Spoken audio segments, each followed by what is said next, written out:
And another successful toss to the camera. Hey, what's going on, guys? It's the Last Viking TV back again.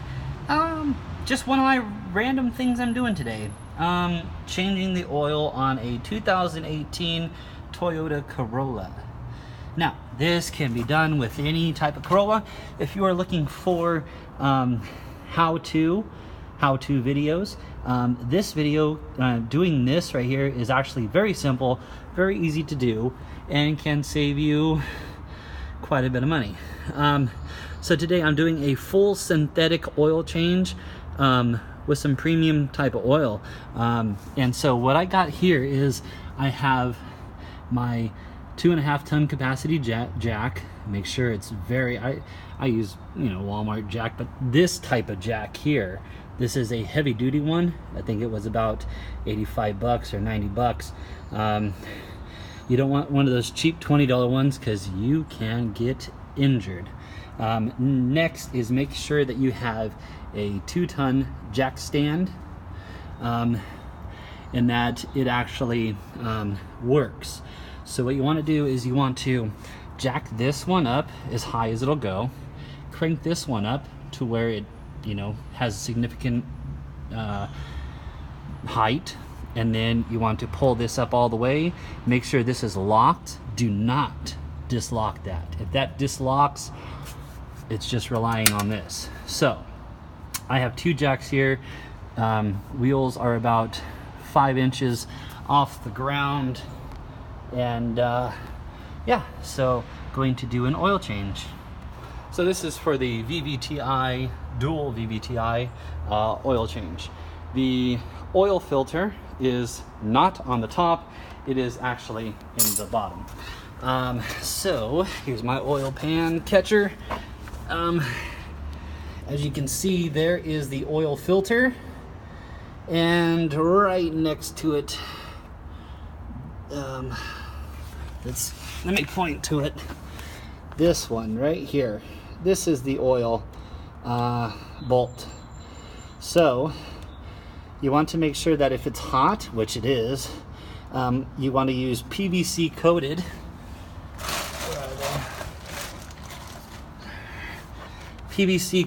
gloves. Now these do resist a little bit of heat, but not a lot. They are coated on the inside. Pick them up at Home Depot, pretty cheap, especially if you plan on consistently saving money on your oil changes. Oil changes are fairly simple. All you have to do is just, with the towel, screw that, unscrew it. The oil will fall out, but what you want to do first is drain out all the oil out of here. Make sure it's down to the last drop before you disconnect that. Do not disconnect the oil filter until all the oil is out. So you can see it there. To change your transmission fluid, which is a different one, they call it cherry juice.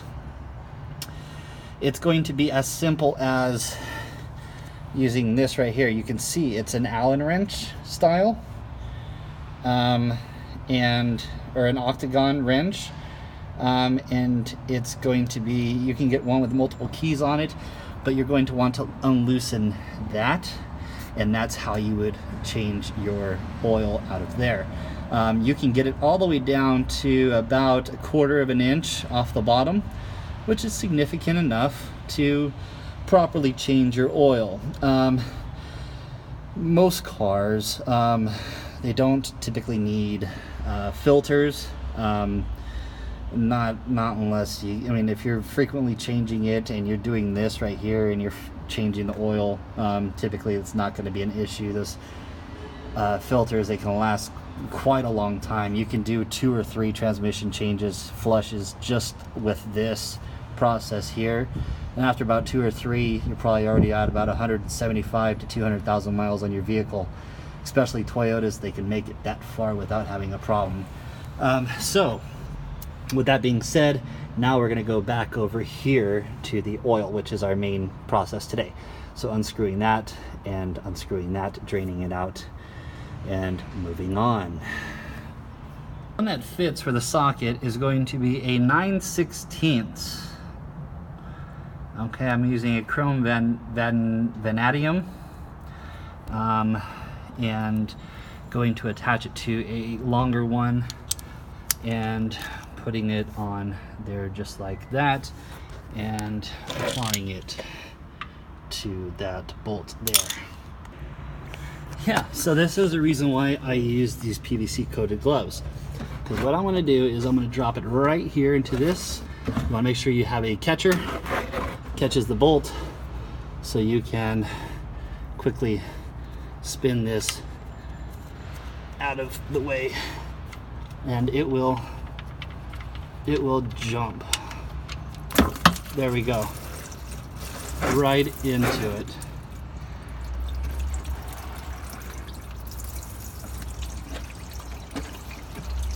Actually, the bolt fell over there, but you kind of get the idea. That oil is black, coming right out of that pee hole there. Oops. Anyways, I decided to make this video, and hopefully it would help you guys save quite a bit of money. A full synthetic oil change, as some of you may or may not know, is required, actually more suggested for newer vehicles. You can do this process if your oil filter is easily accessible. Typically it's right next to the drain on most cars. So this, while this is filling up, oops, it's actually just about done. Poured out pretty fast. So we'll go ahead and pull this drip pan out, make sure that's in the center. It's pretty much, it'll come back, so you want to keep adjusting this to where it's right in the center. I picked up this flow tool thing at I don't know, Pet Boys, and it served its purpose.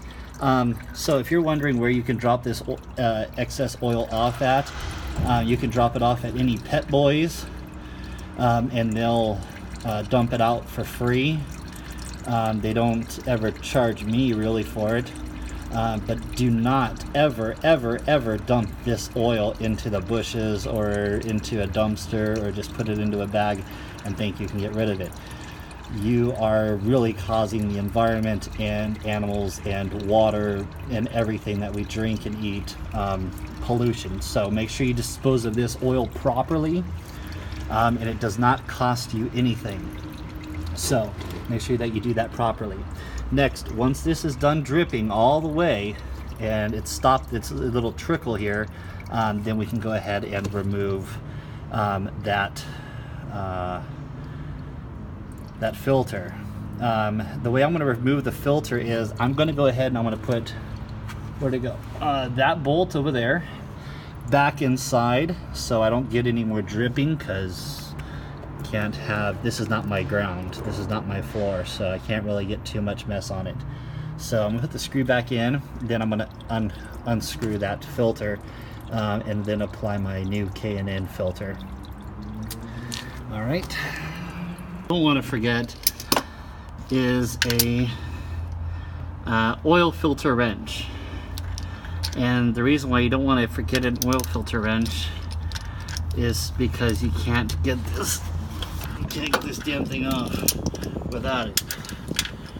So had the wrench. So yeah, this right here grips and it turns it. You can also get a band, and the band wraps around this and loosens it up. So yeah, I'll be taking that off, and that's what it looks like with it off. Oil goes in, oil comes out. And that's that damn thing. Cheap ass oil filter. What is this, Service Champ? Yeah, the ones that I got right now got a wrench on the back, and you'll see it. It's K&N has a welded wrench spot. You can just tighten this damn thing up with a wrench, and it's a lot easier than going through this crap. K&N HP 1003 2018 Toyota Corolla. HP 1003 K&N 2018 Corolla. This has a wrench on the back, and it's welded.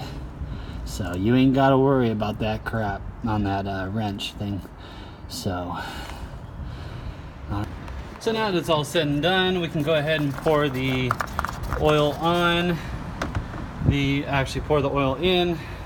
I picked this up at Walmart for $21.95, and it's full synthetic motor oil. And what it's got is these intelligent molecules that cling to protect. So they cling to the metal and they protect it even better, causing better lubrication. All right, so here we go.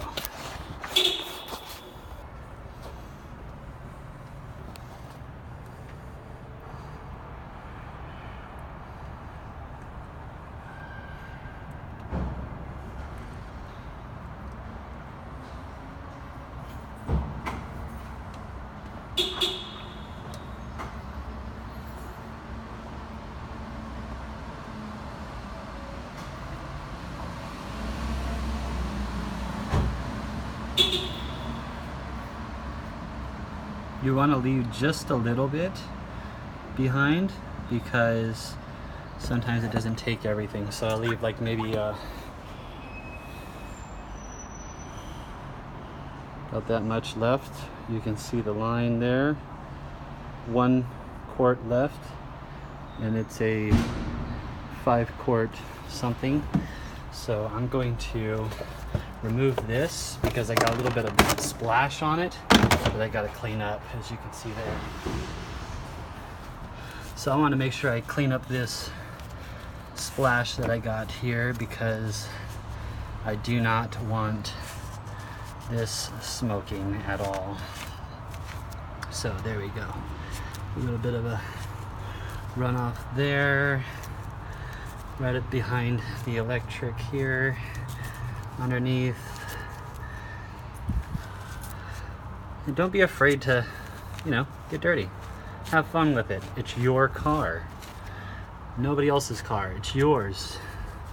Taking responsibility of your ownership of a vehicle, there's very little that can replace it because this thing gets you and your family around, making sure that all your electricals are attached properly, nothing's loose, making sure that all of your other sensors here are pushed in correctly, hoses, belts, everything else. So now we're going to check the oil and make sure that it's on. And now that that's all cleaned off, we can go ahead and put this weight back in here.